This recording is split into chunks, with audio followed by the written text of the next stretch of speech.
Good afternoon. This is James Exum, also known as Sakshi, coming to you from my home in South Austin, Texas. It's August the 2nd, and it's right at 12:15 in the afternoon. I'm here to present my latest video to those that are interested in yoga philosophy. This one I've entitled "The Weakness of Power," and I think it's a relevant subject upon which to speak at this point in time and space. So let's just get right into it, and here we go. I'll allow the narrator, as I've been doing lately, to uh, to read it for you because with my Parkinson's, my voice is getting somewhat weak, and it doesn't have the power it once held. So let's go ahead and go to the subject at hand.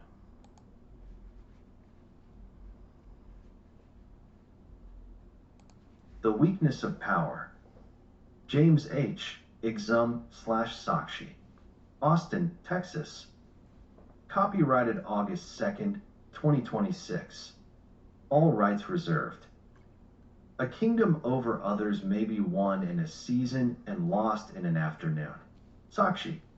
In public leadership, the same intoxication appears when authority mistakes loyalty for integrity, treats dissent as betrayal, or clings to visibility as though attention were the same as legitimacy. In each case, the outward signs of strength conceal an inward fragility, the inability to be corrected, to yield, to listen, or to stand without applause. Ibid. Political power fascinates the restless mind because it promises immunity from change. It whispers that if one can arrange enough force, enough influence, enough command, one might finally stand above uncertainty. Yet yogic abilities begins where this dream begins to fail. The seer sits quietly and notices that the one who seeks domination is already trembling. What grasps for power is not fullness, but fear, not sovereignty, but poor compensation. The hand that closes around the world reveals, by its very tension, that it does not trust life to hold it. In the yogic vision, strength is not measured by the capacity to bend another person to one's will. It is measured by the degree to which one is no longer bent by craving, anger, praise, and fear. A kingdom over others may be won in a season and lost in an afternoon. Yet mastery over one's own reactivity is a quieter victory, less visible, but less easily taken away. The storm outside is never fully ours to govern. Breath teaches another jurisdiction, presence without possession, alertness without aggression, clarity without hardness. The ego loves height because height can pretend it does not depend on the ground. But every summit is sustained by what it cannot boast of, the earth beneath it, the sky around it, and the countless conditions that permit it to appear. So it is with human power. Status forgets its borrowed nature. It speaks as though it were self-created, when in truth it is woven of time, circumstance, relationship, health, and the permission of others. Yoga restores proportion. It teaches that what is borrowed should be worn lightly, and what is temporary should never be mistaken for Atman, the true self beyond the changing personality. This is why the disciplines of yoga are not ornaments of morality, but protections against intoxication. Ahimsa, nonviolence, softens the impulse to prove oneself through force. Aparigraha, non-grasping, loosens the hunger to secure identity through possession. Satya, truthfulness, cuts through the grand theater of self-importance. When these are practiced sincerely, power loses its costume. One begins to see that domination is often insecurity wearing armor, and humility is often courage without the need for display. To kneel before reality as it is, without demanding that it flatter our image, is already a sacred form of freedom. We can see these distortions in contemporary life without looking far. In business, a leader may confuse urgency with wisdom, driving an organization through fear, secrecy, and spectacle until trust thins and truth becomes expensive to speak. A founder may become so identified with a personal brand that criticism feels like annihilation, and the company slowly begins to serve image before service. In public leadership, the same intoxication appears when authority mistakes loyalty for integrity, treats dissent as betrayal, or clings to visibility as though attention were the same as legitimacy. In each case, the outward signs of strength conceal an inward fragility, the inability to be corrected, to yield, to listen, or to stand without applause. This understanding resonates with themes explored in the public discourses of myself writing as the Yogi Sakshi. Again and again, my teachings return to Atmavikara, self-inquiry, as a remedy for the ego's hunger to dominate, the discipline turning inward by which one observes thought, emotion, and self-image without immediately obeying them. In that sense, power weakens the moment one mistakes the passing movements of mind for Sakshi, the witnessing awareness that sees them. To move from actor to audience member, from compulsive performance into lucid observation, is to challenge the theatrical nature of status itself. For much of worldly power depends upon being seen, defended, repeated, and dramatized. The witness simply sees. My reflections on fearlessness deepen the same point. Fearlessness is not bravado, suppression, or the denial of vulnerability. It is the dropping of pretense. It is the refusal to build identity out of masks that must constantly be protected. It is the simple strength of standing where one truly is. In teachings on presence and stillness, genuine stillness is not forced silence. It is compassionate witnessing, a spacious seeing in which grasping and aversion begin to loosen by themselves. This becomes a practical answer to the agitation that makes domination appear attractive. The one who can remain present no longer needs to conquer the room in order to feel real. When I speak of purification and letting go, or of serving the soul's vision rather than the vanity of the surface self, the implication is clear.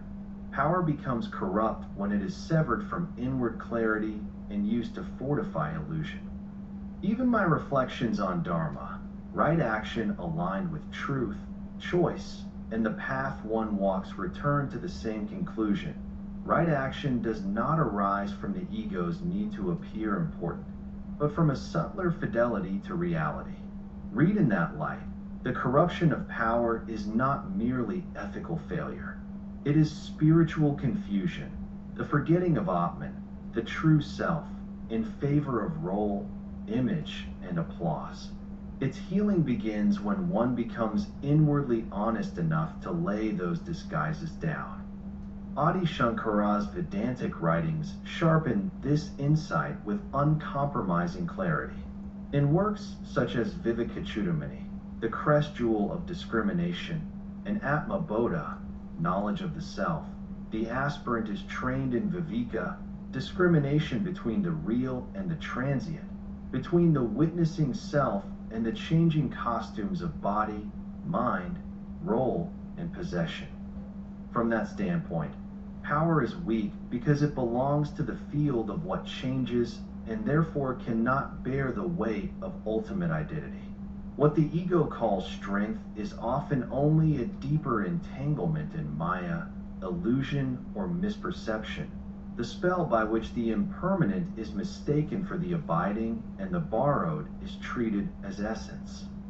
From another yogi's viewpoint, Shankara's discipline of detachment does not ask us to despise the world. It asks us to see the world in right proportion, useful within its sphere, beautiful in its passing, but incapable of granting the fullness that belongs only to the self. The more one identifies with title, recognition, and authority, the more one is thrown into fear of loss.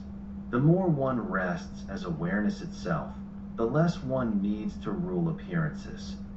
In this light, the true conquest is not conquest over others, but freedom from superimposition, the old habit of saying, I am this role, this status, this success, this wound. When that confusion weakens, humility is no longer a strategy of virtue. It becomes the natural fragrance of knowing that the self was never enlarged by praise and never diminished by decline. Therefore, the weakness of power is not merely that it fades, it is that it cannot deliver the peace it advertises. It can organize obedience, but not love, produce compliance, but not wisdom, protect an image, but not heal a divided heart. The yogin turns inward not to escape the world, but to cease confusing force with wholeness.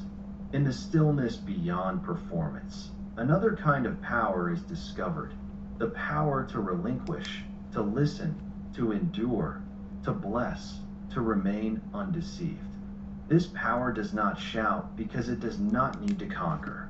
It is rooted in being, and because it rests in being, it cannot be humiliated by change. And there you have it. That was a shorter one, of course. Some of them have been running up to 20 minutes. I'm trying to keep them under 10 minutes, and this one should be under 12 minutes, which is for the attention span of the modern American is very, very, very, very short indeed. It is. My generation has a somewhat longer attention span because those people with the attention deficit disorder, bless their hearts, bless their souls, have a problem with that, of course, and it's not easily dealt with, I'm sure.